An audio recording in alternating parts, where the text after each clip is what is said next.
మిథనాల్ను సమర్థంగా ఉపయోగిస్తే దేశంలోని ప్రతి వినియోగదారుడిపై కనీసం ₹6 భారం తగ్గుతుంది.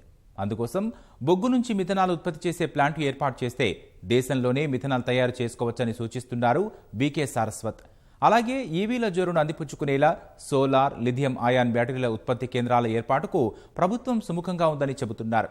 ప్రభుత్వ, ప్రైవేటు భాగస్వామ్యంతో సెమీకండక్టర్ల తయారీ పరిశ్రమలు నెలకొల్పే దిశగా అడుగులు వేయాలని సూచిస్తున్నారు. అటల్ ఇన్నోవేషన్ ద్వారా భావి పౌరుల్ని స్టార్టప్ కల్చర్లోకి ఆహ్వానిస్తున్నామని అంటున్నారు B K Saraswat.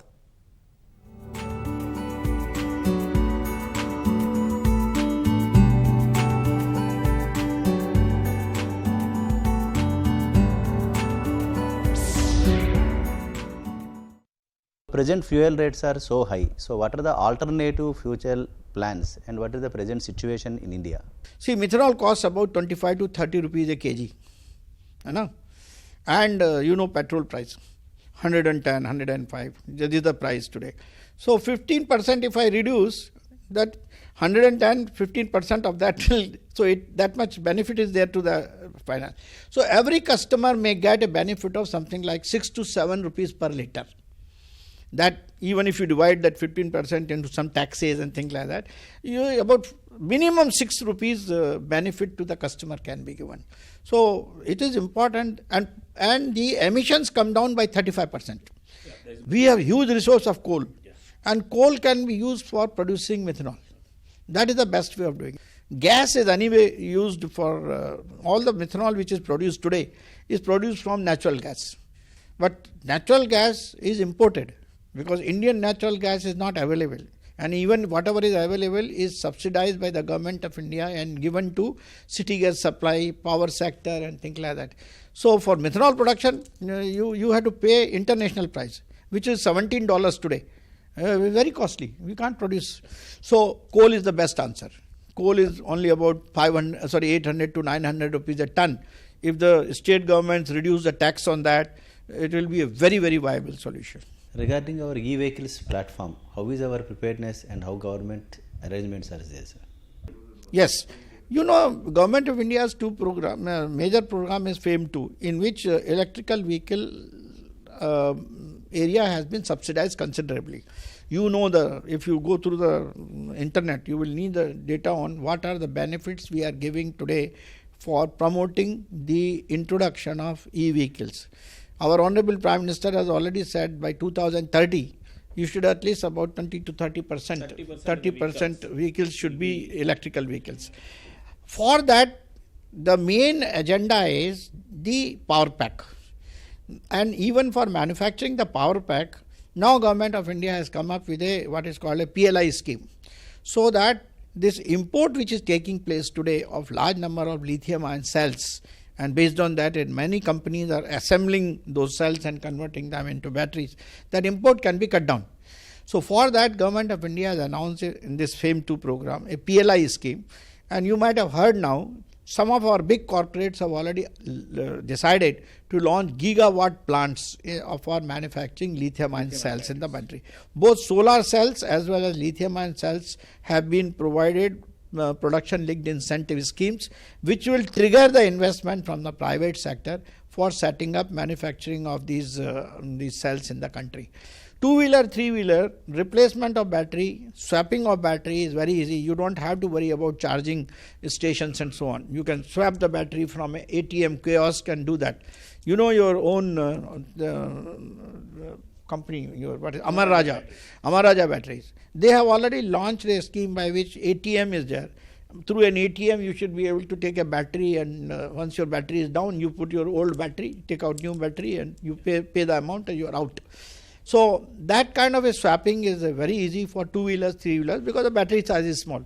But when it comes to four-wheelers and commercial vehicles, this swapping is not very easy. So charging stations. So Government of India has taken a major decision to install charging stations, and Tata are making a major program now for putting about 1,000 charging stations in this system.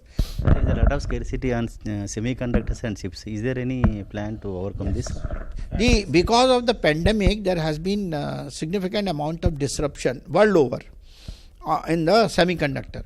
And today's automobiles use a large quantity of semiconductors. You are aware of that. In fact, all your entertainment system, all your automatic switch on, switch off system, all your engine control, everything is now done by the semiconductors.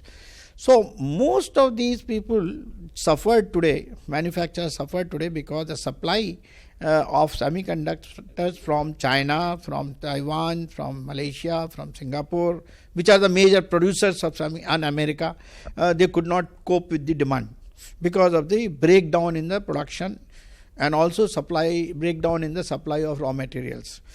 Now Government of India has realized this, and now we are taking measures today that India will also set up in near future semiconductor foundry. We are likely to upgrade our Chandigarh foundry. We have a SCL Chandigarh, there is a foundry which is manufacturing semiconductor devices at 180 nanometers. So we will upgrade that, and we will also set up. Government of India is taking a decision. It is in the discussion mode. So see, the setting up the foundry has got two problems. One is the technology, another is the demand. If the demand is there, investor will come and then there will be a setting up. And it is a highly capital intensive industry. You need to invest a lot of money. And a foundry which will be making something like 60 to 70,000 wafers per day, it needs something like $2 to $3 billion investment, just minimum, for capital. And running investment is very high. So such things can be done only when public-private partnership takes place. The government in India is exploring investments from public as well as private. For Indian Railway Research Institution, you submitted one plan regarding railway modernization and railway technology issues. What is the present situation? In Shrestha, what are the present scenario and what is the upcoming projects on that, sir? See, Indian Railways gave me a task to re-engineer their research and development system. You know, RDSO has been there. And this I did in 2017-18.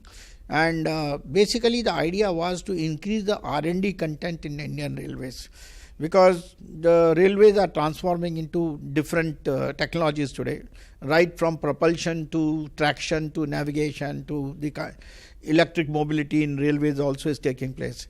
So my intention was to reduce the dependence on import of various technologies. RDSO has been doing a good job, but their focus has been more on meeting the immediate requirement. They had no infrastructure or the wherewithal to look into future. So when we are looking at high-speed railways, or we are looking at electric mobility, or we are supporting the industry with the new technologies which are coming, like I mentioned to you, artificial intelligence, data mining and things like that. So when we had to do all that, there was a need for us to re-engineer the RDSO. So we made a report how the RDSO can be re-engineered, and the name of the report was Shrestha. We said that a Shrestha should be done, in which variety of R&D activities could be taken up, and basically with dedicated freight corridor, high speed mobility like high speed trains like Shinkansen train, or tomorrow it will be a magnetic levitation train. And now I am working on what is called Hyperloop system. There is only one company which has come in India, which is called Virgin Hyperloop.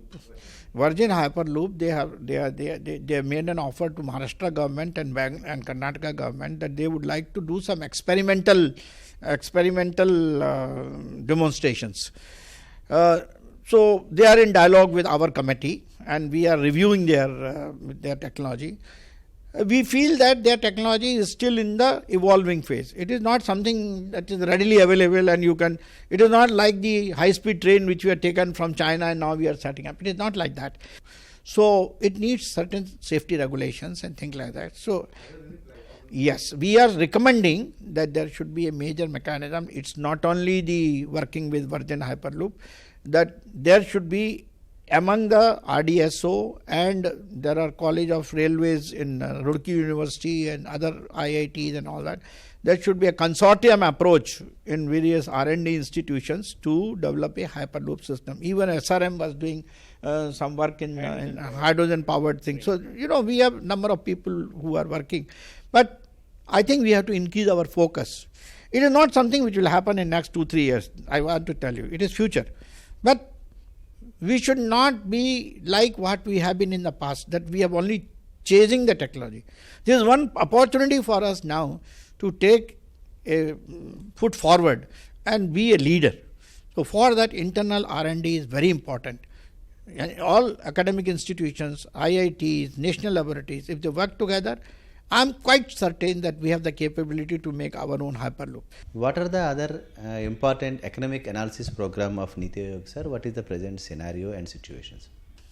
We do dialogue with all the best economists in the country and internationally, and analyze the parameters which are affecting the economy of the country. How do we revamp our contribution of agriculture into GDP?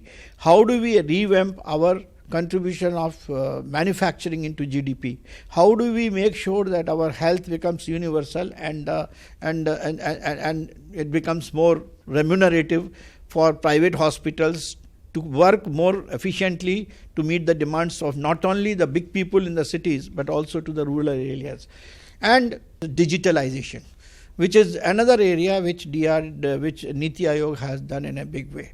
Niti Aayog is helping the government of India in working out digitalization and ease of doing business as a main activity.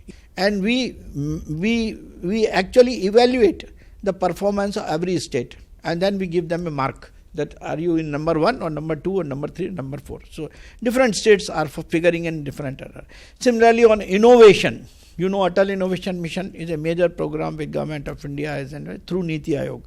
And with that, Niti Aayog has today launched about more than 3,000 schools where the Atal Innovation Labs are running. And the results are so good that our children of less than 10 years, 12 years, 13 years are passing in competitions in the Google, in Germany, in San Francisco, and getting prizes. And it is not only in the schools, we have now extended it to the colleges, and we are also now bringing in part of the startup culture, the incubation and the startup culture. శాస్త్ర సాంకేతిక అంశాల్లో నీతి ఆయోగ్ ఎలాంటి ఆలోచనలు చేస్తోంది, కేంద్ర ప్రభుత్వం ఏ దిశగా ముందుకెళ్తోంది అనేది ఇది డాక్టర్ వికే సారస్వతి గారి అభిప్రాయం. విజయవాడ నుంచి కెమెరామెన్ నరేష్తో శ్రీనివాస్ మోహన్, ఈటీవీ న్యూస్.